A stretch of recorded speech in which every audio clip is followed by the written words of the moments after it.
Happy World Breastfeeding Week!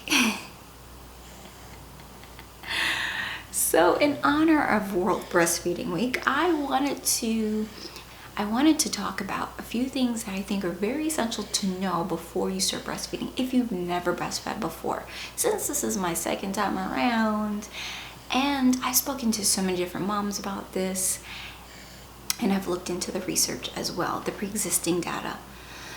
Okay, breastfeeding is a lot of work.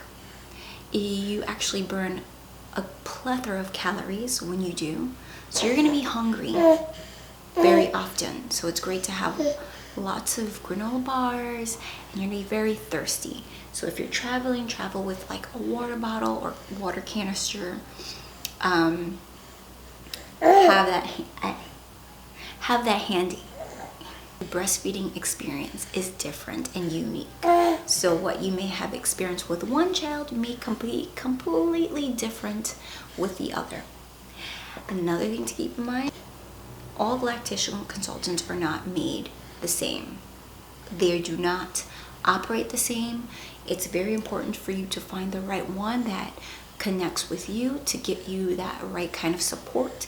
So whether if you're having latching issues, if your lactation consultant is not culturally competent or just doesn't get you and what's going on with you, try another one. I had one that just was not getting me, and for some reason she just kept forcing the baby on to my nipple, and it was just like damaging my nipple, damaging my life. And so luckily I found another lactational consultant, and she was amazing, helped me work through my issues when I had our first son. What else do we need to talk about, Leo? Dryness. It's very important to have lubrication because you might dry out. You may need nipple shields. There are animal-based lubrications, and then there's also plant-based lubrications. I personally liked coconut oil, and that worked for me. Or I would express a little bit of breast milk, and that actually would help in itself. Squeeze it, just squeeze it and dab it on the actual nipple, and it would help to heal whatever issues that was going on with the chafing at the time.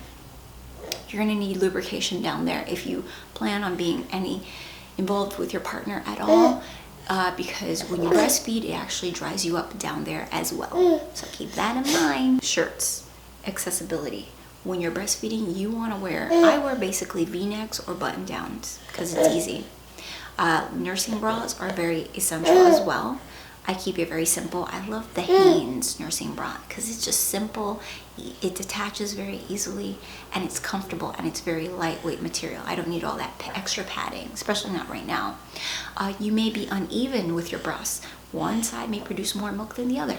That's very common. Pumping may make you feel like a cow. Some women do it, some women prefer not to. But if you are going back to work, you may have to pump. Sometimes, someplace, it's good to find out what your lactational options are at your job if you are going back to work, because some places, some establishments do offer a place where you can nurse your baby, or if you're bringing your baby into work, or you can actually pump and store your milk in a safe, secure location. Storage is another thing to keep in mind. You want to make sure that if you're going to store in the refrigerator, that it is used within a certain amount of time, because it's highly prone to make bacteria if you don't properly store it. Also freezing it. There's proper regulations on how to store it in the freezer. You don't want to share your breast milk with other people because you don't want to, if you're running low on breast milk, or if your supply is a little bit low, I recommend not sharing breast milk with women unless you know for a fact it's very tricky. I mean, there are breast milk banks. That's probably the safest route to go because then the milk is screened and tested. But if you don't know what the person is consuming or doing to their bodies, I would say err on the side of caution. Just not do it. If you are not producing breast milk the way that you feel is adequate enough to feed your baby, and you have to resort to using formula, don't be hard on yourself. That is okay, because children have been fed breast milk, I mean, have survived living off of formula. Your child will not. You are not a failure of a mother if you do have to use formula.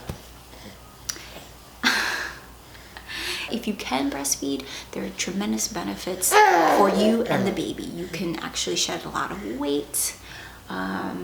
Post-pregnancy, it also helps the baby's cognitive development. It helps with it helps the baby to fight in certain infections, and it also reduces the risk of chronic disease and SIDS, sudden infant death syndrome. It actually reduces the chances.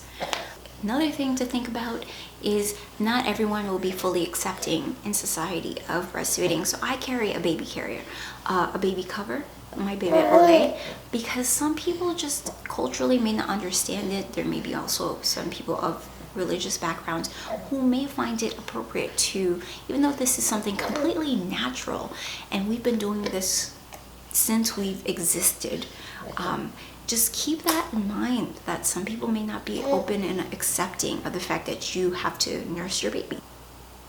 What you eat also is what your baby's eating. So your nutrition is very important. So you want to make sure that you're eating well-balanced meals and that you're not just eating fast food and junk food all throughout the day, because your baby needs nutrients and you need nutrients. You're burning a lot of energy while pumping and feeding.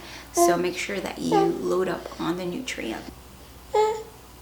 All in all, stay positive, do the best that you can. Nobody's perfect, and honestly, just give yourself a pat on the back for even carrying a child, and stay positive and know that you are a wonderful and amazing mother. Happy, healthy breastfeeding. Bye.